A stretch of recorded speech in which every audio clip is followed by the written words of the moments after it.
এসআইআরে মতুয়া ক্ষোভে সিএএ দাওয়াই। মতুয়া অধ্যুষিত জেলায় সব থেকে বেশি নাম বাদ। এসআইআর ক্ষোভ সামলাতে তড়িঘড়ি সিএএ কমিটি। ভোটের আগে সিএএ বাস্তবায়নের তৎপরতা কেন্দ্রের। কথা বলবো মৈত্রী আমাদের প্রতিনিধির সঙ্গে। মৈত্রী, মতুয়া ক্ষতে প্রলেপ দিতেই কি তড়িঘড়ি এই সিদ্ধান্ত? দেখো, অনেকটাই সেরকম মনে করা হচ্ছে। তার কারণ যে পাওয়ার কমিটি, সেই কমিটির ঠিক নির্বাচনের আগে গঠন হওয়া, সেই ইঙ্গিত কিন্তু দিচ্ছে।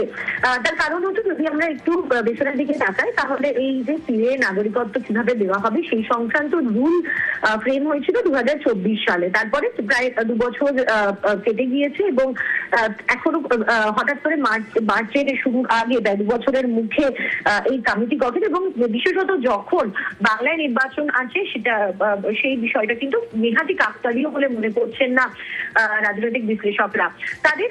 এবং সাম্প্রতিককালেও দেখা গিয়েছে যে সিএতে যদি নাম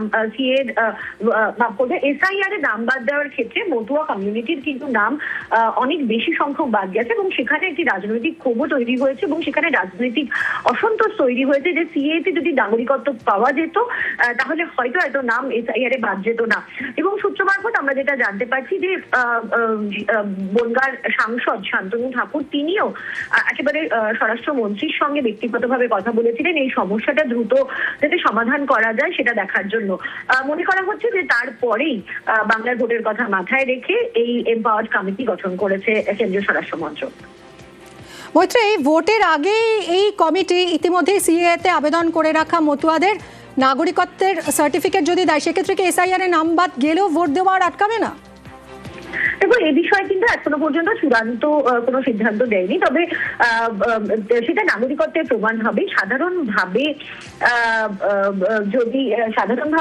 যখন নাগরিকত্বর সঙ্গে ভোটার তালিকায় নামের কোনো সম্পর্ক নেই, এটা কিন্তু বারবারই সর্বোচ্চ আদালতে উঠে এসেছে। ফলে ভোটার তালিকায় নাম থাকাটা ভোট দেওয়ার জন্য অত্যন্ত প্রয়োজনীয় হবে। তবে শেষ মুহূর্তে কমিশনের তরফ থেকে কোনো নিয়ম বদল করা হয় কিনা সেদিকে আমাদের নজর থাকবে। ধন্যবাদ মৈত্রী। আর এই নিয়ে শুরু হয়েছে রাজনৈতিক চর্চা।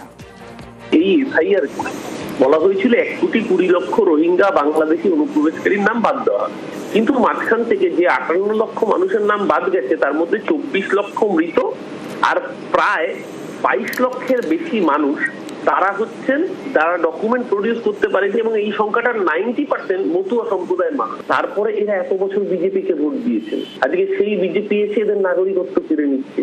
আর আজকে এই তালিকা প্রমাণ করলো সবচেয়ে বেশি বিপদগ্রস্ত হবেন, ক্ষতিগ্রস্ত হবেন মতুয়া সম্প্রদায়ের মানুষ। সেটা কার্যত দেখা গেল আমরা সঠিক ছিলাম। কারোরই নাম বাদ যাবে না। বিভ্রান্তি ছড়িয়েছে তৃণমূল।